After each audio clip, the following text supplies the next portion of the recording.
اس جگہ سے جہاں اس کا گمان بھی نہیں ہو. وَمَن يَتَوَكَّلْ اور جو آدمی توکل کرے علی اللہ اللہ پر. بسم اللہ الرحمن الرحیم وَيَرْزُقْهُ مِنْ حَيْثُ لَا يَحْتَسِبُ وَمَن يَتَوَكَّلْ عَلَى اللَّهِ فَهُوَ حَسْبُهُ إِنَّ اللَّهَ بَالِغُ أَمْرِهِ قَدْ جَعَلَ اللَّهُ لِكُلِّ شَيْءٍ قَدْرًا. وَيَرْزُقْهُ اور رزق دے گا اللہ اس کو من حیث لا یحتسب اس جگہ سے جہاں اس کا گمان بھی نہیں ہو. وَمَن يَتَوَكَّلْ اور جو آدمی توکل کرے علی اللہ اللہ پر فَهُوَ حَسْبُهُ وہی اللہ اس کے لیے کافی ہے. ان اللہ بالغ یہ تحقیق اللہ پہنچانے والا ہے امرہ اپنے ارادے کو یعنی پورا کرنے والا ہے اللہ اپنے ارادے. قد جعل اللہ تحقیق مقرر کیا اللہ نے لکل شیء ہر چیز کے لیے قدر اندازہ. کل کے سبق پہ آپ حضرات نے پڑھا کہ وَمَن يَتَّقِ اللَّهَ کہ جو آدمی اللہ پر بھروسہ کرتا ہے اللہ سے ڈر جاتا ہے يَجْعَلْ لَهُ مَخْرَجًا تو اللہ تبارک و تعالی اس کے نکلنے کی صورتیں اس کے لیے مہیا فرما دیتے ہیں اس کو پیدا کر دیتے ہیں. ایک آدمی ہے کسی مصیبت میں پھنسا ہوا لیکن وہ اللہ کا خوف اور اس کی اللہ کی خشیت جو ہے اس کے دل میں ہے تو تقوی کی بنیاد پر تقوی کی وجہ سے اللہ تبارک و تعالی جو ہے اس کو اس سے نجات دے دیتے اس مصیبت سے نجات دے دیتے اس قید کو سے نجات دے دیتے. اسی لیے لکھا ہے مفسرین نے اسی آیت کی شان نزول میں کہ عوف بن مالک اشجعی رضی اللہ تعالی عنہ کے بیٹے وہ کافروں کی قید میں گرفتار ہو. اب ظاہر ہے کہ فطری شفقت کی بنیاد پر جو ہے خود عوف بن مالک اشجعی اور ان کے گھر والے اور اسی طریقے سے دیگر جتنے بھی ان کے عزیز و اقارب رشتہ دار تھے پریشان تھے.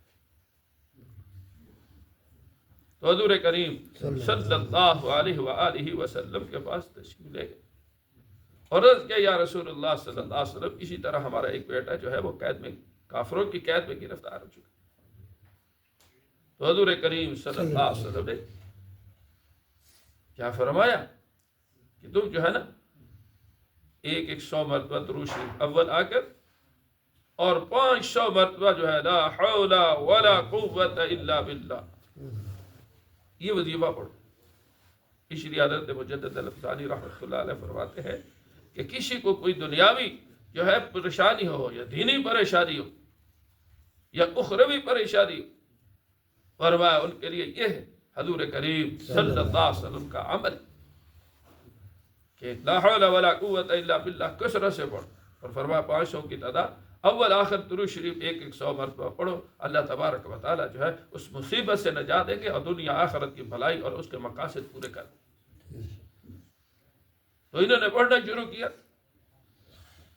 تو اس قید میں تھوڑی سی ان کو جو ہے سہولت ملی تو ان کا ایک اونٹ جو ہے اس پہ سوار ہوئے اور باقی اونٹوں کو اور بعض جو ہے کتابوں میں لکھا ہے کہ بکریوں کو ہانک کر جو ہے مدینہ منورہ میں اپنے والدین کے ساتھ آ کے مل گئے.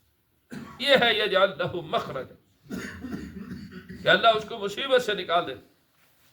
وَيَرْزُقُهُ مِنْ حَيْثُ لَا يَحْتَسِبُ اور اس کو روزی وہاں سے دیتے ہیں جہاں اس کا گمان ہی نہیں ہوتا. وَيَرْزُقُهُ مِنْ حَيْثُ لَا يَحْتَسِبُ روزی کے اسباب اللہ وہاں سے عطا کرتے ہیں جہاں اس کو جو ہے گمان بھی نہیں ہوتا.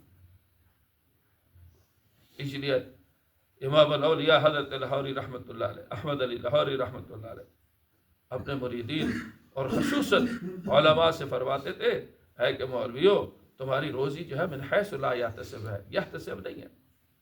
تمہارا کام ہے اللہ کی رضا کے لیے دین کو پھیلانا، قرآن کی تبلیغ کرنا، قرآن کی تلاوت کرنا. تمہارا کام ہے لوگوں کو دین کی دعوت دینا. باقی روزی کی فکر نہیں کرو. اللہ تبارک و تعالیٰ روزی جو ہے من حیث لا یحتسب ایسی جگہ سے عطا فرمائے گی کہ جہاں تمہارا گمان بھی نہیں ہوگا. اسی لیے فرمایا وَمَن يَتَوَكَّلْ عَلَى اللَّهِ، اور جو آدمی اللہ پر توکل کرتا ہے، اللہ پر بھروسہ کرتا ہے، فَهُوَ حَسْبُهُ، وہ اللہ اس کے لیے کافی ہے.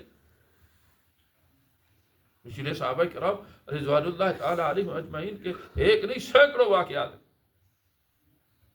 کہ اللہ پر ایسا بھروسہ تھا، ایسا توکل تھا کہ غیر کی طرف نظر بھی نہیں گئی. اللہ نے ایسی جگہ سے ان کو رزق عطا فرمایا کہ جہاں ان کا وہم و گمان بھی نہیں. بخاری شریف میں لکھا ہوا کہ ایک جگہ تشریف لے گئے غزوے کے لیے، کافروں سے جہاد کرنا تھا، تو لمبا سفر تھا، دن بھی زیادہ ہو گئے، تو اب کھانے پینے کا ساز و سامان بھی نہیں ہے اور پیچھے سے کمک ملنا بھی بڑی مشکل ہے. تو اب بھروسہ کر رہے ہیں اللہ پر، توکل کر رہے ہیں اللہ پر.